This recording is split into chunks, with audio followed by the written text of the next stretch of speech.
हमारी आवाज को लोकसभा से राज्यसभा और विधानसभा में किसी ने उठाने का काम किया हो तो वो दीपेंद्र हुड्डा जी हैं।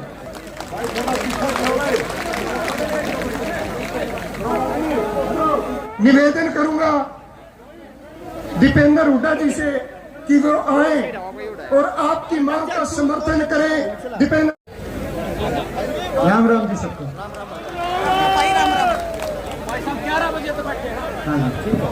हमारे आज यहाँ पर जींद की इस वीर भूमि पे उपस्थित हजारों लाखों की संख्या में मैं कहूँगा सभी कर्मचारी साथियों को मैं बहुत बहुत कोटि कोटि नमन करना चाहता हूँ। आपके ओल्ड पेंशन स्कीम संकल्प महारैली के उपलक्ष्य में जो आपकी पेंशन बहाली संघर्ष समिति है उसके हमारे वीरेंद्र जी जो उसका संचालन कर रहे हैं और सभी उस समिति के बहुत से सभी सदस्यगण, मैं एक एक का नाम नहीं ले रहा लेकिन सभी सदस्यगण जो समिति के सदस्य हैं जिन हरियाणा संघर्षों की गवाही दे रहा है, हरियाणा कोने कोने में आपने हर रूप से पुरानी पेंशन बहाली के लिए जो संघर्ष किया है समिति ने और सभी कर्मचारियों ने, मैं आप सबको उस संघर्ष के लिए आप सबको कोटि कोटि एक बार फिर नमन करना चाहता हूं। ये आपके जो अधिकार, ओल्ड पेंशन स्कीम का जो अधिकार हमने भी बार बार मांग करी, सरकार से हर स्तर पर मांग करी, केंद्र सरकार से भी और हरियाणा में प्रदेश सरकार से भी कि कर्मचारियों को ओल्ड पेंशन स्कीम मिले, उनकी ओल्ड पेंशन स्कीम बहाल हो, उसका लाभ हरियाणा कर्मचारियों को मिले। जब देश में बहुत से प्रदेशों में ओल्ड पेंशन स्कीम बहाल हो सकती है तो जो हरियाणा एक समय में 2013-14 के समय याद करें तो प्रति व्यक्ति आय में देश में नंबर 1 था हमारा प्रदेश, तो एक समृद्धि जरूर गया विकास दर में लेकिन आज भी देश के अग्रणी राज्यों में है। तो जब छत्तीसगढ़, मध्य प्रदेश, राजस्थान, हिमाचल प्रदेश, पंजाब, दिल्ली जैसे प्रदेशों में और यहां तक कि पश्चिम बंगाल जैसे प्रदेशों में जो आर्थिक मापदंडों के अनुसार जिन प्रदेशों से हरियाणा कहीं आगे है, तो उस प्रदेश के अंदर कर्मचारियों के भविष्य को संवारने के लिए, उनके भविष्य की सुरक्षा करने के लिए हरियाणा सरकार क्यों कदम नहीं उठा पा रही, ये हमारी समझ से बाहर की बात है। जो कर्मचारी हमारे हरियाणा प्रदेश के भविष्य की सुरक्षा करते हैं, उन कर्मचारियों की भविष्य की सुरक्षा करने की जिम्मेदारी सरकार की होनी चाहिए, हर राजनीति से ऊपर उठ के होनी चाहिए, ऐसा हमारा मानना है। लेकिन दुर्भाग्य से हमारी मांग नहीं मानी गई और अंततः अब आज मैं भी आज आपके बीच में कहने आया हूं, ओल्ड पेंशन स्कीम हरियाणा में बदलाव होगा, परिवर्तन होगा और ओल्ड पेंशन स्कीम मिलेगी मिलेगी मिलेगी। और मैं ये कहना चाहता हूं सरकार को कि आपकी बहुत सी नीतियां, कर्मचारी विरोधी नीति, सरकारी कर्मचारी विरोधी नीतियां पे आपको पूर्ण विचार करना चाहिए। सत्ता दल को मैं आज एक विपक्ष के सांसद के रूप में कहना चाहता हूं, चाहे वो केंद्र सरकार या कर्मचारियों के प्रति आपका रवैया हो, चाहे वो भारत देश की फौज के और फौजियों के प्रति आपका रवैया हो, चाहे वो हरियाणा प्रदेश के कर्मचारियों के प्रति आपका रवैया हो। हम देखते हैं ये जय जवान जय किसान का देश है और ये जय जवान जय किसान का प्रदेश है, लेकिन आपने फौज में किसी की मांग नहीं थी, ना फौजी मांग कर रहे थे। फौजी तो मांग कर रहे थे कि 1 रैंक 1 पेंशन हो, लेकिन आपने बिना फौज की मांग के, ना किसी राजनीतिक दल की मांग थी, ना किसी नौजवान की मांग थी जो फौज के अंदर जाने के लिए दिन रात एक करके सुबह 4 बजे उठकर रेस लगाकर दंड बैठक करके प्रैक्टिस करके तैयारी कर रहे थे। हरियाणा जैसे छोटे प्रदेश से आजादी से लेकर 2019 तक हर साल 5,500 की पक्की भर्ती होती थी, और एक ऐसी फौज देश के कोने कोने से भर्ती होकर एक ऐसी फौज, भारत देश की फौज, जय हिंद की सेना, जिस पे हमें गर्व था, आपने पक्की भर्ती वहां से बदलकर अग्निपथ योजना लाकर अग्निवीर की भर्ती शुरू कर दी, जहां 5,500 भर्ती होके जाते थे हरियाणा प्रदेश से हर साल। पिछले वर्ष केवल 925 अग्निवीर लिए गए, जिनमें से केवल 210 पक्के किए जाएंगे, बाकी बिना पेंशन के 21 और 22 साल की उम्र में घर वापस आ जाएंगे। फौज में कोई बहुत शौर्य का परिचय देता था, कोई हमारा सैनिक तो प्रचलन था, परमवीर चक्र मिलता था, पीवीसी, मगर आपने भी पीवीसी तो दिया, मगर आपने परमवीर चक्र नहीं दिया।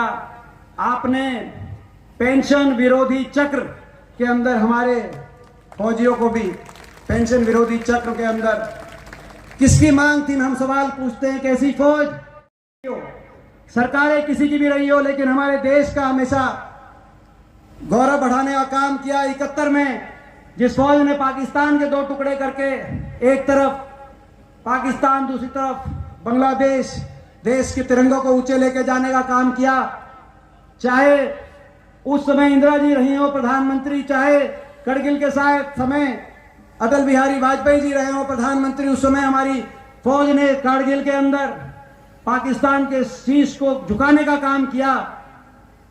पार्टियां आएंगी जाएंगी, सरकारें बनेंगी बिगड़ेंगी, लेकिन इस देश की फौज का गौरव रहना चाहिए। इस देश की फौज ने गौरव हमेशा रखा था, लेकिन आपने वहां आज ऐसा, केंद्र सरकार के अंदर जो पीएसयूज थे, आज जो पीएसयू बने, उन पीएसयूज के 72% डिसइन्वेस्टमेंट 91 के से लेकर डिसइन्वेस्टमेंट उन पीएससी पब्लिक सेक्टर अंडरटेकिंग में हुए, उनमें से 72% केवल पिछले इन 10 वर्षों के अंदर पीएसयूज को डिसइन्वेस्टमेंट करने का काम, कुल पीएसयूज का आपने करने का काम किया। भारत सरकार के जो 18 लाख 2014 में भारत सरकार के जो कर्मचारी थे, आज उनकी संख्या घटाकर 13 लाख करने का आपने काम किया। निजीकरण के हम खिलाफ नहीं है, मगर अनियंत्रित निजीकरण, ऐसा निजीकरण जिसमें हर वर्ग का जो अधिकार है उनको सुरक्षित नहीं रखा जाए। इतनी बड़ी संख्या में आपने केंद्र सरकार की नौकरियों में कटौती करने का काम किया, जो लगातार चल रहा है। रेल काम किया, बढ़नी चाहिए थी ये नौकरियां। और ऐसे ही हरियाणा के अंदर भी जो हरियाणा सरकार की बहुत सी नौकरियां थी, या तो समाप्त करने का काम आपने किया, उनको विथहोल्ड कर दिया, उन पदों पे कोई नियुक्तियां नहीं की गई, या उनको कौशल निगम के माध्यम से जिसके अंदर कौशल निगम में ना कोई रिजर्वेशन है, ना कोई मेरिट है, आपने कौशल निगम के माध्यम से लगाने का जो काम किया, तो कच्चों में परिवर्तित कर रहे हैं, चाहे अग्निपथ हो चाहे कौशल निगम हो, या उन पदों को समाप्त करने का जो आप काम कर रहे हैं। और कहीं ना कहीं जहां पद हैं, वहां पर जो नौकरियां हैं, वहां पर पेंशन में कटौती करने के आप रास्ते पे चल रहे हैं। मैं इस सरकार से कहना चाहता हूं कि इस नीति पे सरकार को पूर्ण विचार करना चाहिए। कर्मचारी देश को आगे लेके जाने में 75 साल के देश के इतिहास में भारत देश के कर्मचारी ने, चाहे वो फौज हो, चाहे भारत सरकार के कर्मचारी हो, चाहे वो हरियाणा सरकार के कर्मचारी हो, अगर महत्वपूर्ण भूमिका किसी ने निभाई है तो कर्मचारियों ने महत्वपूर्ण भूमिका देश को आगे लेके जाने के लिए निभाई है। ये वो कर्मचारी हैं। देश देश पर किसी भी रूप से कोई आपदा आई, कोई मुश्किल की घड़ी आई, कोरोना काल के अंदर कौन भूल सकता है जब बड़े बड़े लोग अपने घरों के अंदर, लेकिन कर्मचारी देश के लोगों के लिए तत्पर होकर, हरियाणा सरकार का कर्मचारी देश के लोगों के लिए तत्पर होकर हर शहर में, हर गांव के अंदर कर्मचारियों ने पहुंचकर हमारे प्रदेश के लोगों की सेवा करी। कौन वो भूल सकता है? तो आप भी मत भूलिए। मैं सरकार को ये चेतावनी भी ध्यान से देना चाहता हूं, ये जो कर्मचारियों की मांग है, इस मांग को आप समझने का काम करें, इस मांग को आप मानने का काम करें। इस बात की भी टीस हमारे दिल में है कि जो हरियाणा सरकार में पिछले कई दिनों से जो बड़े पदों पे जो नियुक्तियां हुई हैं, उन नियुक्तियों में हरियाणा से बाहर के लोगों का ज्यादा, हरियाणा से नौजवानों से ज्यादा हरियाणा के बाहर के नौजवानों को जो अवसर मिला। बाहर किसी प्रदेश में हरियाणा के नौजवान का नंबर नहीं लग रहा, लेकिन हरियाणा में ऐसी लिस्टें आई, एसडीओ में 80 में से 78 बाहर के, एसडीओ इलेक्ट्रिकल में से 99 में 77 बाहर के, तो असिस्टेंट प्रोफेसर टेक्निकल एजुकेशन जो इस साल आई उसमें 156 में से 103 बाहर के, एचसीएस में भी 35-36 बाहर के। मुख्यमंत्री जी कहीं ऐसा ना हो आपको वोट भी बाहर मांगनी पड़े। मैं मुख्यमंत्री जी को यह भी आज चेतावनी देना चाहता हूं को ओल्ड पेंशन स्कीम को आप तुरंत प्रभाव से माने। चुनाव की घड़ी है, आप माने, और नहीं मानेंगे तो लोग फैसला देंगे। और हमें यदि आशीर्वाद मिला तो ना सिर्फ लागू करेंगे, लेकिन जो आपने कर्मचारी विरोधी चेहरा राजस्थान में दिखाने का काम किया, जहां कांग्रेस की गहलोत सरकार ने ओल्ड पेंशन स्कीम को लागू किया था, लेकिन आपने आते ही उस ओल्ड पेंशन स्कीम की सुविधा को आपने बदलने का कुप्रयास वहां पे काम किया, ओल्ड पेंशन स्कीम वापस लेने का काम किया। ना सिर्फ हरियाणा के अंदर ओल्ड पेंशन स्कीम कांग्रेस की यदि सरकार बनी है, अगर लोगों ने आशीर्वाद दिया, हरियाणा में बदलाव हुआ, ना सिर्फ ओल्ड पेंशन स्कीम हरियाणा के अंदर लागू होगी, लेकिन वो कानूनन एक कानून बनाकर उसको लागू करेंगे ताकि आने वाले समय में कोई उसमें बदलाव ना कर पाए। ये भी आज हम सरकार को कहना चाहते हैं। इन्हीं सब आपके इस संघर्ष को नमन करते हुए सारी आपकी कोर कमेटी को, क्योंकि हमने देखा प्रदेश के कोने कोने में आप गए, अलग अलग यात्राएं आपने और कई करी, और अलग अलग यातनाएं आपने सही, उस सब की गवाही हरियाणा प्रदेश के लोग दे रहे हैं। सरकार आपकी तरफ गौर करे। सरकार को यह चेतावनी देते हुए हम यही कहना चाहते हैं कि आपके संघर्ष की जीत होगी। ओल्ड पेंशन स्कीम आपके लिए जल्द हरियाणा के अंदर लागू होगी। जय जवान, जय किसान, जय कर्मचारी, जय संविधान, जय नौजवान, जय हिंद और जय राम जी की। जानकारी में है कि आप लोग 10 बजे से यहाँ बैठे हैं, मैं तो 4 बजे यहाँ पहुंचा हूँ। तो ये कोई महारैली नहीं है, ओल्ड पेंशन संकल्प महारैली, ये ओल्ड पेंशन स्कीम महाधरना है। क्योंकि पूरा 1 दिवसीय धरना भी 4 बजे तक धरना चलता, तो इतनी संयम से आप लोग बैठे हैं। और जब अब से 1 घंटे पहले तो यहाँ पर मैं समझता हूँ लाखों की संख्या में, तो ये जो आज भी जो अभी इस समय पूरा 6 घंटे 7 घंटे जो आप लोग यहाँ पे बैठे हैं, तो ये इससे बड़ा संघर्ष और संयम ये मेरी जानकारी में है। तो भाई मैं आप सबको एक बार नमन करता हूँ। कर्मचारी एकता।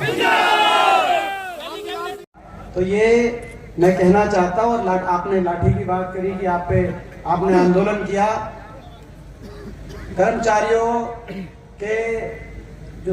कर्मचारियों को लाठियां इस सरकार की झेलनी पड़ी। सरकार कांग्रेस पार्टी के आपके आशीर्वाद से बनेगी तो लाठियां नहीं, आपके हाथों में कलम की ताकत। और पहली कैबिनेट का पहला फैसला ओल्ड पेंशन स्कीम का हरियाणा में कांग्रेस।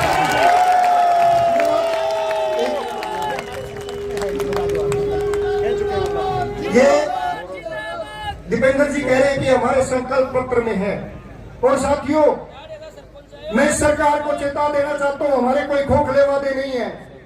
पेंशन बहाली संघर्ष समिति कर्मचारियों का वो संगठन है जहाँ कर्मचारी पद विभाग और संगठनों की दूरी बुलाकर एक मंच पर है और आज 5200 से ज्यादा गांव में हमारी कमेटियां बन चुकी हैं साथी, जो धरातल पर जाकर वोट फॉर ओपीएस की मुहिम को लागू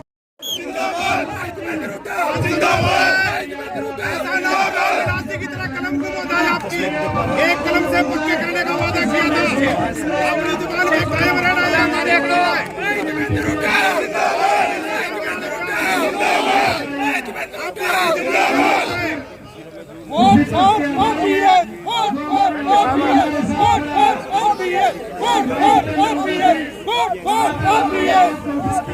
मुख्यमंत्री जी हमसे